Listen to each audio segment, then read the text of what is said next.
ನಿನಗಾಗಿ ಭಾಗ 34.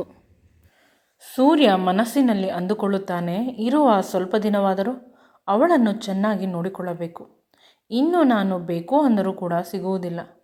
ವಿಕ್ಕಿ ಇನ್ನೆರಡು ದಿನದಲ್ಲಿ ಬಂದು ಬಿಡುತ್ತಾನೆ ಭಾರತಕ್ಕೆ. ಆಗ ಅವರಿಬ್ಬರು ಒಂದಾಗುತ್ತಾರೆ. ನಾನು ಅವನ ಸೆಕ್ರೆಟರಿ ಜೊತೆ ಮಾತನಾಡಿದೆ.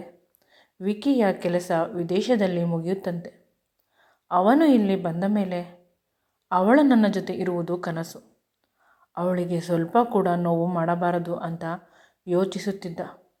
ಅವಳು ಅವನ ಕೆನ್ನೆಗೆ ಹೊಡೆದಳು, ತುಂಬ ಜೋರಾಗಿ. ಅವನಿಗೆ ನೋವಾಯಿತು. ಅವನು ಸಡಾರನೆ ಹಾ ಅಂತ ಕಿರುಚಿದ. ತುಂಬ ನೋವಾಯಿತೇನೋ ಪಾಪ.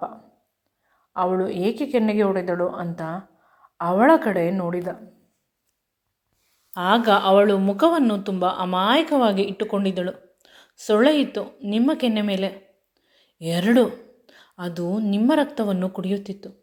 ತುಂಬ ಕೋಪ ಬಂದು ಹೊಡೆದು ಬಿಟ್ಟೆ. ಏಕೆ ಅದು ನನ್ನ ರಕ್ತ ಕುಡಿದರೆ ನಿನಗೇನು ಕಷ್ಟ ಅಂತ ಕೇಳಿದ. ಅದು ನನ್ನ ರಕ್ತ ಅಲ್ಲವೇ ಅಂತ ಹೇಳಿದಳು. ಆಗ ಅವನಿಗೆ ನೆನಪಾಯಿತು, ಅವನಿಗೆ ಆಕ್ಸಿಡೆಂಟ್ ಆಗಿದ್ದಾಗ ದಮಯಂತಿ ಅವನಿಗೆ ರಕ್ತವನ್ನು ಕೊಟ್ಟಿದ್ದಳು, ಅವನು ಬದುಕಲಿ ಅಂತ. ಅವನಿಗೆ ಆ ವಿಷಯ ನೆನಪಾಯಿತು. ಅವಳ ಋಣ ನನ್ನ ಮೇಲೆ ತುಂಬ ಇದೆ. ಅವಳು ಬಂದ ಮೇಲೆ ನಾನು ಮನುಷ್ಯನಾಗಿದ್ದು. ಅಮ್ಮನ ಮಾತುಗಳನ್ನು ಕೇಳಿಕೊಂಡು ನಾನು ಕಾಡು ಪ್ರಾಣಿಯಾಗಿದ್ದೆ.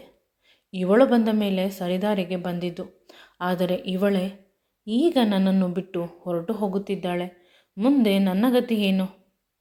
ಅವನ ಕಣ್ಣುಗಳು ತುಂಬಿಕೊಂಡಿತು. ಈಗ ಇನ್ನು ಅವಳ ಎದುರಿಗೆ ಇದ್ದರೆ ಪ್ರತಿ ಪ್ರಶ್ನೆಗೂ ಉತ್ತರ ಕೊಡಬೇಕು. ಅವಳ ಮನಸ್ಸಿನಲ್ಲಿ ನಾನು ಬೇಕು ಅಥವಾ ಅವನು ಬೇಕು ಅನ್ನುವುದರ ಬಗ್ಗೆ ಕ್ಲಾರಿಟಿ ಇರುತ್ತದೆ. ನಾನು ನನ್ನ ಎಮೋಷ್ನಲ್ಗಳನ್ನು, ನನ್ನ ಕಷ್ಟಗಳನ್ನು ಹೇಳಿಕೊಂಡು ಅವಳನ್ನು ನನ್ನ ಬಳಿ ಇರಿಸಿಕೊಳ್ಳುವ ಪ್ರಯತ್ನ ಮಾಡಬಾರದು. ಏಕೆಂದರೆ ಅವಳಿಗೆ ನನ್ನ ಮೇಲೆ ನಿಜವಾದ ಪ್ರೀತಿ ಇದ್ದರೆ ಅವಳು ಇರಲಿ, ಇಲ್ಲವಾದರೆ ಅವಳಿಗೆ ಯಾರ ಮೇಲೆ ಪ್ರೀತಿ ಇದೆ ಅವರ ಜೊತೆ ಬದುಕಲಿ. ನಾನು ಹೇಳಿದರೆ ತಪ್ಪಾಗುತ್ತದೆ ಅಂತ ವಿಕ್ರಮ್ ಯೋಚಿಸಲು ಶುರು ಮಾಡಿದ. ದಮಯಂತಿ ಶಾಶ್ವತವಾಗಿ ನನ್ನ ಜೊತೆ ಇದ್ದಿದ್ದರೆ ನನ್ನ ಬದುಕು ಎಷ್ಟು ಚೆನ್ನಾಗಿರುತ್ತಿತ್ತು. ಆದರೆ ಅಷ್ಟೊಂದು ಅದೃಷ್ಟ ನಾನು ಕೇಳಿಕೊಂಡು ಬಂದಿಲ್ಲ ಅಂತ ಅವನು ಬೇಸರ ಮಾಡಿಕೊಂಡ. ದಮಯಂತಿ ಸ್ನಾನ ಮಾಡಲು ಹೋದಳು. ನಾನು ಸ್ನಾನ ಮಾಡಬೇಕು, ನನಗೆ ಬ್ರೇಕ್ಫಾಸ್ಟ್ ಬೇಕು, ಹೊಟ್ಟೆ ಹಸಿವಾಗುತ್ತಿದೆ. ಆಗ ಅವನಿಗೆ ಅವಳ ಹೊಟ್ಟೆಯಲ್ಲಿ ಇರುವ ಪಾಪುವಿನ ನೆನಪಾಯಿತು. ಹೌದು, ನೀನು ಇಷ್ಟು ಹೊತ್ತು ಹಸಿದುಕೊಂಡು ಇರಬಾರದು. ನನಗೆ ಅಭ್ಯಾಸವಿದೆ. ನಾನು ಮನೆಯಲ್ಲಿ ಒಮ್ಮೊಮ್ಮೆ ಎಲ್ಲ ಕೆಲಸ ಮಾಡಿದ ಮೇಲೆ ತಿಂಡಿ ತಿನ್ನುತ್ತಾ ಇದ್ದಿದ್ದು. ಅಂದರೆ 1 ಗಂಟೆಗೆ ಟಿಫನ್ ಮಾಡುತ್ತಿದ್ದೆ. ಆಗ ವಿಕ್ರಮ್ ತನಗೆ ತಿಳಿಯದೆ ಹೇಳಿದ, ಆಗ ನೀನು ಒಬ್ಬಳೇ ಇದ್ದೆ ನಿಜ. ಆದರೆ ಈಗ ನಿನ್ನ ಹೊಟ್ಟೆಯಲ್ಲಿ ಪುಟ್ಟ ಮಗುವಿದೆ. ನಿನಗೆ ಊಟ ಬೇಡವಾದರೂ ಆ ಮಗುವಿಗೆ ಊಟ ಬೇಕು. ಅದರ ಬೆಳವಣಿಗೆಗೆ ಆರೋಗ್ಯವಾದ ಊಟ ಮಾಡು. ನಿನಗೆ ಏನು ಬೇಕು ಹೇಳು, ನಾನು ಮಾಡಿಸಿಕೊಂಡು ಬರುತ್ತೇನೆ. ನಾನೇ ಖುದ್ದು ನಿಂತು ಆರೋಗ್ಯವಾದ ಅಡುಗೆಯನ್ನು ಮಾಡಿಸಿ ತರುವೆ. ನಾನು ಅಂದುಕೊಂಡಿದ್ದೆ ನನ್ನನ್ನೇ ಕೇರ್ ಮಾಡುವುದಿಲ್ಲ ಅಂತ ವಿಕ್ರಮ್. ಆದರೆ ನನ್ನ ಹೊಟ್ಟೆಯಲ್ಲಿ ಇರುವ ಪುಟ್ಟ ಮಗುವನ್ನು ಎಷ್ಟೊಂದು ಕೇರ್ ಮಾಡುತ್ತಿದ್ದಾರೆ ಅಂತ ಖುಷಿ ಪಡುತ್ತಾಳೆ. ನನಗೆ ಅವಲಕ್ಕಿ ಇಷ್ಟ, ಖಾರನ ಅಂತ ಕೇಳಿದ. ಖಾರ ಸ್ವೀಟ್ ಎರಡೂ ಬೇಕು ಅಂತ ಕೇಳಿದಳು. ಅದಾದ ಮೇಲೆ ಎಲ್ಲ ಡ್ರೈ ಫ್ರೂಟ್ಸ್ಗಳನ್ನು ಹಾಕಿ ಮಾಡಿರುವ ಹಾಲು ಬೇಕು. ಅದು ತೀರಾ ತಣ್ಣಗೆ ಇರಬಾರದು, ಬಿಸಿಯಾಗಿ ಇರಬಾರದು, ಅಚ್ಚುಕಟ್ಟಾಗಿ ಹದವಾಗಿ ಇರಬೇಕು. ಆಮೇಲೆ ಚಿಕ್ಕ ಚಿಕ್ಕ 2 ಬಾಳೆಹಣ್ಣು ಅಂತ ಹೇಳಿದಳು. ಅವನು ಯಾವುದೋ ಬುಕ್ಕಿನಲ್ಲಿ ಓದಿದ್ದ. ಪ್ರೆಗ್ನೆನ್ಸಿ ಹೆಂಗಸರಿಗೆ ತುಂಬ ಬಯಕೆ ಆಗುತ್ತದೆ ಅಂತೆ, ಪದೇ ಪದೇ ತಿನ್ನುತ್ತಲೇ ಇರಬೇಕು ಅಂತ. ಆದ್ದರಿಂದ ಆದಷ್ಟು ಆರೋಗ್ಯಕರವಾದ ಊಟವನ್ನು ತಿನ್ನಿ. ಅದು ನೆನಪಾಗಿ ಅವನು ಆಯಿತು ಅಂತ ಹೊರ ನಡೆದ. ಇವಳು ಅವನನ್ನೇ ನೋಡುತ್ತಾ ಸ್ವಲ್ಪ ಹೊತ್ತು ನಿಂತಳು. ಇವನು ನಿಜವಾಗಲೂ ನಾನು ಮೊದಲು ನೋಡಿದ ಮನುಷ್ಯನ ಅಂತ ಅವಳಿಗೆ ಆಶ್ಚರ್ಯವಾಯಿತು. ನಂತರ ಸ್ನಾನ ಮಾಡಲು ಹೋದಳು. ರಾತ್ರಿ ಅವನನ್ನು ತುಂಬ ಗಟ್ಟಿಯಾಗಿ ತಬ್ಬಿ ಮಲಗಿದ್ದು, ಇನ್ನು ಆ ಬೆಚ್ಚನೆಯ ಅನುಭವ ತನ್ನ ದೇಹಕ್ಕೆ ಇದೆ ಅಂತ ಅವಳಿಗೆ ಅನಿಸುತ್ತಿದೆ. ಸ್ನಾನ ಮಾಡಿದರೆ ಎಲ್ಲಿ? ಆ ಬೆಚ್ಚನೆಯ ಅನುಭವ ಹೊರಟು ಹೋಗುತ್ತದೆ ಅಂತ ಅವಳು ಕೇವಲ ಹಲ್ಲನ್ನು ಬ್ರಷ್ ಮಾಡಿ ಮುಖ ತೊಳೆದು ಬರುತ್ತಾಳೆ. ಅವನಿಗಾಗಿ ಕಾಯುತ್ತಿರುತ್ತಾಳೆ. ಅವನು ಅಲ್ಲಿ ಅಡುಗೆ ಮಾಡುವವರಿಗೆ ತುಂಬ ಚೆನ್ನಾಗಿ ಮಾಡಬೇಕು, ಹೆಲ್ದಿಯಾಗಿ ಮಾಡಬೇಕು, ಸಪ್ರೇಟ್ ಗ್ಲೌಸನ್ನು ಹಾಕಿ ಕೈಗೆ ಮಾಡಬೇಕು, ಪಾತ್ರೆಗಳನ್ನು ಕೂಡ ಹೊಸ ಪಾತ್ರೆಗಳನ್ನೇ ಬಳಸಬೇಕು ಅಂತ ಹೇಳಿ ಹೊಸ ಅಡುಗೆ ಪಾತ್ರೆಗಳನ್ನು ತರಿಸುತ್ತಾನೆ. ಕೇವಲ ದಮಯಂತಿಗೆ ಅಡುಗೆ ಮಾಡಲು ಮಾತ್ರ ಈ ಪಾತ್ರೆ ಬಳಸಬೇಕು ಅಂತ. ಅಲ್ಲಿ ಇದ್ದವರೆಲ್ಲ ಅಂದುಕೊಳ್ಳುತ್ತಾರೆ, ಎಂದೂ ಕೂಡ ಸರ್ ಇಷ್ಟೊಂದು ಕೋಪದಲ್ಲಿ ಇಷ್ಟೊಂದು ಸೀರಿಯಸ್ ಆಗಿ ಇದ್ದಿದ್ದನ್ನು ನಾನು ನೋಡಿಲ್ಲ ಅಂತ. ಪ್ರತಿಯೊಬ್ಬರು ಮಾತನಾಡಿಕೊಳ್ಳುತ್ತಿದ್ದಾರೆ. ಒಂದು ಸ್ವೀಟು, ಖಾರ, ಅವಲಕ್ಕಿ ಮಾಡಿಸಲು ಅಲ್ಲೇ ಇರುವವರು. ರೆಸಾರ್ಟ್ಗೆ ಬರುವ ಬೇರೆ ಗೆಸ್ಟ್ಗಳಿಗೆ ಅಡುಗೆ ನಿಧಾನವಾಗಿ ಮಾಡುವಂತಾಯಿತು. 1 ಗಂಟೆಗಳ ಕಾಲ ಅವಲಕ್ಕಿಯನ್ನು ಮಾಡಿಸುತ್ತಾ ನಿಂತ. ಇವನಿಗೂ ಕೂಡ ಅಡಿಗೆ ಅಲ್ಪ ಸ್ವಲ್ಪ ಬರುತ್ತದೆ. ಇಷ್ಟೇ ಹಾಕಬೇಕು ಉಪ್ಪು, ಇಷ್ಟೇ ಖಾರ ಇರಬೇಕು, ಇಷ್ಟೇ ಸ್ವೀಟ್ ಇರಬೇಕು, ಹಾಲು ಅಷ್ಟೇ, ಡ್ರೈ ಫ್ರೂಟ್ಸ್ಗಳನ್ನು ಯಾವ ಪ್ರಮಾಣದಲ್ಲಿ ಹಾಕಬೇಕು ಎಲ್ಲವನ್ನೂ ಹೇಳಿಕೊಡುತ್ತಿದ್ದಾನೆ. ಅವರೆಲ್ಲ ತುಂಬ ಚೆನ್ನಾಗಿ ಅಡುಗೆ ಮಾಡುವವರು. ಎಷ್ಟೋ ವರ್ಷಗಳಿಂದ ಅಡುಗೆ ಮಾಡುತ್ತಿದ್ದಾರೆ. ತುಂಬ ಜನ ಅವಾರ್ಡ್ಗಳನ್ನು ಕೂಡ ತೆಗೆದುಕೊಂಡಿದ್ದಾರೆ.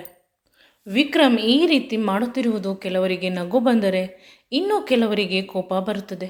ಇನ್ನು ಕೆಲವರು ಈ ರೆಸಾರ್ಟ್ನ ಓನರ್ ಅವರು ಏನು ಹೇಳಿದರೂ ನಾವು ಅದನ್ನೆಲ್ಲ ಮಾಡಬೇಕು ಅನ್ನುವ ನಿಷ್ಠೆಯಿಂದ ಮಾಡುತ್ತಿದ್ದಾರೆ. ವಿಕ್ರಮ್ ಕೊನೆಗೂ ಅವಳಿಗಾಗಿ ಪ್ರೀತಿಯಿಂದ ಸ್ವೀಟು, ಖಾರ, ಅವಲಕ್ಕಿ, ಡ್ರೈ ಫ್ರೂಟ್ಸ್ನ ಮಿಲ್ಕ್ ಮತ್ತು ಬಾಳೆಹಣ್ಣಿನ ಸಲಾಡನ್ನು ಮಾಡಿಸಿದ. ಅದನ್ನು ಒಂದು ಟ್ರಾಲಿಯಲ್ಲಿ ತೆಗೆದುಕೊಂಡು ಬರುವಂತೆ ಅಲ್ಲೇ ಇದ್ದ ಕೆಲಸದವನಿಗೆ ಹೇಳಿದ. ಅವನು ಕೂಡ ಅದರ ಜೊತೆಯಲ್ಲಿ ಬಂದ. ಅವನಿಗೆ ಭಯ, ಆ ಅಡುಗೆಯನ್ನು ಎಲ್ಲಾದರೂ ಹಾಳು ಮಾಡಿಬಿಡುತ್ತಾರೆ, ಏನಾದರೂ ಇನ್ಫೆಕ್ಟ್ ಆಗೋ ರೀತಿ ಮಾಡಿಬಿಡುತ್ತಾರೆ ಅಂತ. ಅದರಿಂದ ಅವನು ಆ ಅಡುಗೆ ಜೊತೆಯಲ್ಲೇ ಇದ್ದಾನೆ. ಅಲ್ಲಿ ಇದ್ದವರೆಲ್ಲ ವಿಚಿತ್ರವಾಗಿ ವಿಕ್ರಮ್ನನ್ನು ನೋಡುತ್ತಿದ್ದರು. ಅಷ್ಟು ಜನರಲ್ಲಿ ಒಬ್ಬರು ಹೇಳುತ್ತಾರೆ, ಸರ್ ಅಪ್ಪ ಆಗುತ್ತಿದ್ದಾರೆ, ಅವರ ಹೆಂಡತಿ ಪ್ರೆಗ್ನೆಂಟ್ ಅಂತೆ, ಅದಕ್ಕೆ ಅಷ್ಟೊಂದು ಕೇರ್ ಕೊಡುತ್ತಿರುವುದು. ಆಗ ಸಡನ್ನಾಗಿ ಅಲ್ಲಿ ಇದ್ದವರೆಲ್ಲ ಜೋರಾಗಿ ನಕ್ಕರು. ನಮ್ಮ ಸರ್ ಕೂಡ ಹೆಂಡತಿ ಪ್ರೆಗ್ನೆಂಟ್ ಆದಾಗ ಇಷ್ಟೊಂದು ಡೆಲಿಕೇಟ್ ಆಗುತ್ತಾರೆ ಅಂತ ಅಂದುಕೊಂಡಿರಲಿಲ್ಲ.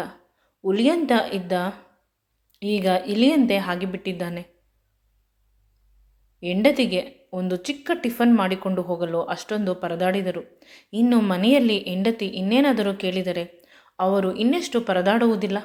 ನಿಜವಾಗಲೂ ಆ ಹುಡುಗಿ ತುಂಬ ಅದೃಷ್ಟವಂತೆ. ಈ ರೀತಿಯ ತುಂಬ ಶ್ರೀಮಂತವಾದ, ನೋಡಲು ಸುಂದರವಾಗಿರುವ, ಇಷ್ಟೊಂದು ಪ್ರೀತಿ ಮಾಡುವ ಹುಡುಗನನ್ನು ಗಂಡನನ್ನಾಗಿ ಪಡೆದಿದ್ದಾಳೆ. ನಾನು ಈ ರೀತಿ ಗಂಡ ಆಡುವುದನ್ನು ಎಲ್ಲೂ ನೋಡಿಲ್ಲ ಅಂತ ಅಡಿಗೆಯ ಭಟ್ಟ ಹೇಳಿದ. ಇವಳಿಗೆ ಕಾದು ಕಾದು ಸಾಕಾಗಿ ಅಲ್ಲೇ ನಿದ್ರೆ ಮಾಡಿಬಿಟ್ಟಳು. ರಾತ್ರಿಯೆಲ್ಲ ನಿದ್ರೆ ಮಾಡಿರಲಿಲ್ಲ. ವಿಕ್ರಮ್ ದೇಹದ ಪ್ರತಿ ಕಣದಲ್ಲೂ ತನ್ನನ್ನು ತಾನು ಇರುವಂತೆ ಮಾಡುವ ಪ್ರಯತ್ನದಲ್ಲಿ ಇದ್ದಳು. ತೂಕಡಿಸುತ್ತಾ ಕುಳಿತಿದ್ದಳು. ಅವನು ಬರುವುದು ತುಂಬ ನಿಧಾನವಾಗಿದ್ದರಿಂದ ಹಾಗೆ ನಿದ್ರೆಗೆ ಜಾರಿದ್ದಾಳೆ. ವಿಕ್ರಮ್ ಬಂದವನು ಅವಳು ಮಲಗಿರುವುದನ್ನು ನೋಡಿ ಅವಳನ್ನು ಹೇಗೆ ಹೇಳಿಸುವುದು? ತುಂಬ ಮುದ್ದಾಗಿ ಕಾಣುತ್ತಿದ್ದಾಳೆ. ಎಚ್ಚರವಾದರೆ ನನ್ನನ್ನು ಬೈಯಲು ಶುರು ಮಾಡುತ್ತಾಳೆ. ಹೀಗೆ ಇದ್ದರೆ ಚಂದ ಅಂತ ಅಂದುಕೊಂಡ. ನಂತರ ಅವಳ ಹೊಟ್ಟೆಯ ಕಡೆ ನೋಡಿದ.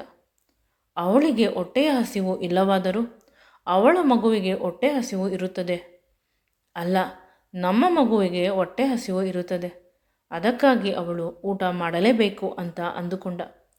ಕೆಲಸದವನಿಗೆ ಟ್ರಾಲಿಯನ್ನು ಅಲ್ಲೇ ಬಿಟ್ಟು ಹೋಗುವಂತೆ ಸನ್ನೆ ಮಾಡಿದ. ಆ ಹುಡುಗ ಹೋದ.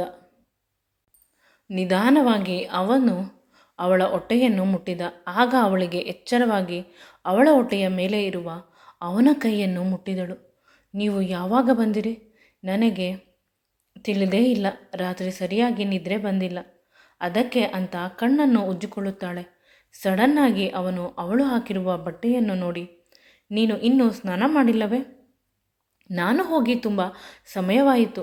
ಏನು ಮಾಡುತ್ತಿದ್ದೆ? ಅಥವಾ ನಿನಗೆ ಹುಷಾರಿಲ್ಲವಾ? ಸ್ನಾನ ಮಾಡಲು ಸಾಧ್ಯವಾಗುತ್ತಿಲ್ಲವೇ ಅಂತ ಅವಳ ಮೈ, ಕೈ, ಸೊಂಟ, ಹಣೆ ಎಲ್ಲವನ್ನು ಮುಟ್ಟುತ್ತಾನೆ.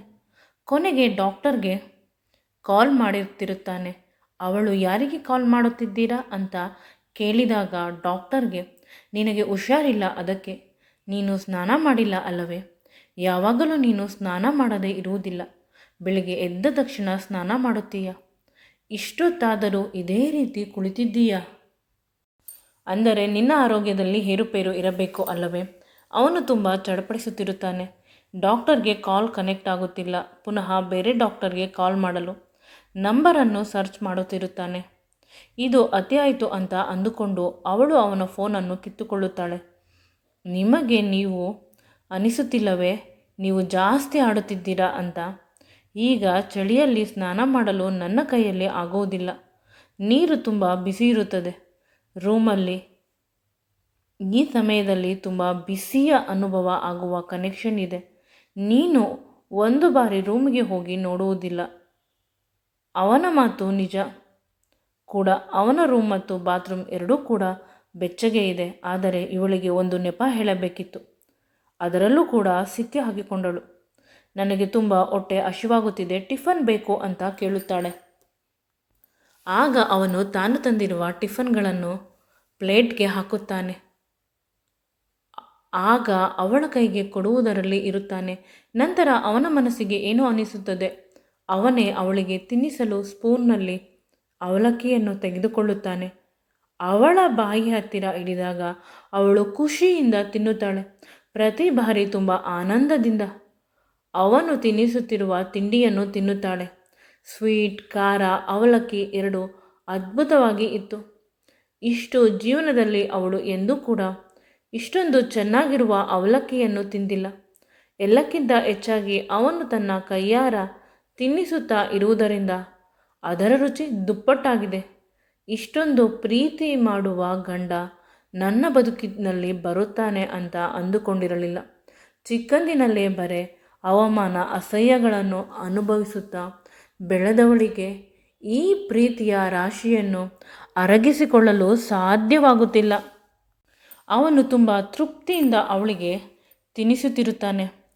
ಈ ರೀತಿ ಜೀವನ ಪರ್ಯಂತ ನಾನೇ ತಿಂಡಿ ಊಟ ಮಾಡಿಸುವಂತೆ ಆದರೆ ಎಷ್ಟು ಚೆನ್ನಾಗಿರುತ್ತದೆ. ಆದರೆ ಆ ಅದೃಷ್ಟ ಇರಬೇಕು ಅಲ್ಲವೇ? ಎಲ್ಲವನ್ನು ಕೇಳಿಕೊಂಡು ಬಂದಿರಬೇಕು ನಾನು. ನತದೃಷ್ಟ ಅಂತ ತನ್ನನ್ನು ತಾನೇ ಬೈದುಕೊಳ್ಳುತ್ತಾನೆ. ಜೀವನದಲ್ಲಿ ಮೊದಲ ಬಾರಿ ವಿಕ್ರಮ್ ಒಬ್ಬರಿಗೆ ತಿನ್ನಿಸುತ್ತಾ ಇರುವುದು. ಅವನಿಗೆ ಬೇಕಾದ ಊಟವನ್ನು ತಿನ್ನುವುದೂ ಕೂಡ ಕಷ್ಟ. ಅಷ್ಟೊಂದು ಸೋಂಬೇರಿ. ಈಗ ಇವಳಿಗಾಗಿ ತುಂಬ ಆ್ಯಕ್ಟಿವ್ ಆಗಿಬಿಟ್ಟಿದ್ದಾನೆ. ತಂದಿದ್ದ ಟಿಫನ್ನಲ್ಲಿ ಎಲ್ಲವನ್ನು ಅವಳು ತುಂಬ ಅಚ್ಚುಕಟ್ಟಾಗಿ ತಿಂದಳು. ಹೊಟ್ಟೆ ತುಂಬುವಷ್ಟು ಕೂಡ ವಿಕ್ರಮ್ ತಿನ್ನಿಸುತ್ತಾ ಇರುವುದರಿಂದ ಇನ್ನೂ ತಿನ್ನಬೇಕು ಅಂತ ಹೇಳುತ್ತಿದ್ದಾಳೆ. ವಿಕ್ರಮ್ ಅಂದುಕೊಳ್ಳುತ್ತಿದ್ದಾನೆ, ಅವಳ ಹೊಟ್ಟೆಯಲ್ಲಿ ಪಾಪು ಇದೆ, ಅವಳಿಗೆ ಹೊಟ್ಟೆಯ ಹಸಿವು ಜಾಸ್ತಿ ಆಗುತ್ತದೆ ಅಂತ. ಒಟ್ಟಿನಲ್ಲಿ ಇಬ್ಬರೂ ಕೂಡ ಆ ಬೌಲ್ನಲ್ಲಿ ಇರುವ ಟಿಫನನ್ನು ಖಾಲಿ ಮಾಡಿದರು. ಟಿಫನ್ ಆಯಿತು. ಹಾಲು ಕೊಡೋಣ ಅಂತ ಅವಳ ಕಡೆ ನೋಡಿದ. ಅವಳ ತುಟಿಗಳ ಹತ್ತಿರ ಅವಲಕ್ಕಿ ತುಂಬ ಜಾಸ್ತಿ ಅಂಟಿಕೊಂಡಿತ್ತು. ಅದನ್ನು ತೆಗೆಯುವಂತೆ ಅವಳಿಗೆ ಪದೇ ಪದೇ ಹೇಳಿದ. ಆದರೆ ಅವಳು ಬಲಗಡೆ ಅಂಟಿಕೊಂಡಿದ್ದರೆ ಎಡಗಡೆ ತನ್ನ ಕೈಯನ್ನು ಹಾಕುತ್ತಿದ್ದಳು. ಆಗ ಅವನು ಅವಲಕ್ಕಿ ಅವಳ ತುಟಿಗಳ ಮೇಲೆ ಅಂಟಿಕೊಂಡಿದ್ದರಿಂದ ತನ್ನ ತುಟಿಗಳಿಂದ ಅವಳ ತುಟಿಗಳಲ್ಲಿ ಇದ್ದ ಅವಲಕ್ಕಿಯನ್ನು ತೆಗೆದುಕೊಂಡು ಇವನು ತಿಂದ. ತುಂಬ ಅದ್ಭುತವಾಗಿತ್ತು ಆ ಅನುಭವ. ಅವನಿಗೆ ಅನಿಸಿತು, ಅವಲಕ್ಕಿ ಇಷ್ಟೊಂದು ಟೇಸ್ಟಿಯಾಗಿದೆ, ಅವಳ ತುಟಿಗಳ ಮೇಲೆ ಬಿದ್ದಿದ್ದರಿಂದ ಇಷ್ಟೊಂದು ರುಚಿಯಾಗಿದೆ ಅಂತ ಅಂದುಕೊಂಡ. ಸಡನ್ನಾಗಿ ಇವನು ತನ್ನ ತುಟಿಗಳಿಂದ ಅವಲಕ್ಕಿಯನ್ನು ತೆಗೆದು ತಿನ್ನುತ್ತಿರುವುದನ್ನು ನೋಡಿ ಅವಳಿಗೆ ಆಶ್ಚರ್ಯವಾಯಿತು. ನನ್ನ ಎಂಜಿಲನ್ನು ಇವನು ತಿನ್ನುತ್ತಿದ್ದಾನೆ ಅಂತ ಅಂದುಕೊಂಡು ಅವಳಿಗೆ ಖುಷಿಯಾಯಿತು. ಅವನು ತನ್ನ ಎಂಜಿಲನ್ನು ತಿಂದ ಅಂತ ಖುಷಿಯಾಗಿ ಇದ್ದಳು. ಅಷ್ಟರಲ್ಲಿ ಅವನು ಪುನಃ ಅವನ ತುಟಿಗಳನ್ನು ಅವಳ ತುಟಿಗಳ ಬಳಿ ತಂದ. ನಿರಂತರವಾಗಿ ಮುತ್ತನ್ನು ಕೊಡಲು ಆರಂಭಿಸಿದ. ಈಗ ಇನ್ನೂ ಕೂಡ ಅವಳಿಗೆ ರೋಮಾಂಚನ ಶುರುವಾಯಿತು. ಅವಳು ಕೂಡ ಅವನ ಜೊತೆ ತುಂಬ ರೊಮ್ಯಾಂಟಿಕ್ ಆದಳು. ತುಂಬ ಸಮಯದವರೆಗೆ ಇಬ್ಬರೂ ಕೂಡ ಮುತ್ತುಗಳನ್ನು ಕೊಟ್ಟುಕೊಳ್ಳುತ್ತಿದ್ದರು. ನಿರಂತರವಾಗಿ ತುಟಿಗೆ ತುಟಿ ಬೆರೆದಿತ್ತು. ಅವನು ತನ್ನ ಎರಡೂ ಕೈಗಳನ್ನು ಅವಳ ಕೆನ್ನೆಯ ಮೇಲೆ ಇಟ್ಟುಕೊಂಡ. ಅವಳು ತನ್ನ ಎರಡು ಕೈಗಳನ್ನು ಅವನ ಸೊಂಟವನ್ನು ಬಳಸಿ ಹಿಡಿದುಕೊಂಡಿದ್ದಳು. ನಿರಂತರವಾಗಿ ಇಬ್ಬರು ತುಂಬ ಸಮಯದವರೆಗೆ ತೊಡಗಿ ತುಟಿಯ ಮುತ್ತುಗಳನ್ನು ಕೊಟ್ಟಿಕೊಂಡರು. ಆ ಅನುಭವ ಅದ್ಭುತವಾಗಿತ್ತು. ಅವಳ ಜೊತೆ ಸಂಪೂರ್ಣವಾಗಿ ಬೆರೆತು ಹೋಗಬೇಕು, ಅವಳು ನನ್ನವಳಾಗಬೇಕು, ಸಂಪೂರ್ಣವಾಗಿ ನನ್ನವಳಾಗಬೇಕು ಅನ್ನುವ ಆಸೆ ಹೆಮ್ಮರವಾಗಿ ಬೆಳೆಯಿತು. ಅವನು ಅವನ ಬಟ್ಟೆಗಳನ್ನು ತೆಗೆದ ಅವಳ ಹತ್ತಿರ ಬರುತ್ತಿದ್ದ. ಅವಳು ತುಂಬ ಪ್ರೀತಿಯಿಂದ ಅವನನ್ನು ಬರಮಾಡಿಕೊಳ್ಳುತ್ತಿದ್ದಳು. ಮುಂದೆ ಈ ವಿಡಿಯೋ ನಿಮಗೆ ಇಷ್ಟವಾಗಿದ್ದಲ್ಲಿ ನನ್ನ ಚಾನಲನ್ನು ಲೈಕ್ ಮಾಡಿ, ಶೇರ್ ಮಾಡಿ ಮತ್ತು ಸಬ್ಸ್ಕ್ರೈಬ್ ಮಾಡಿ. Thank you.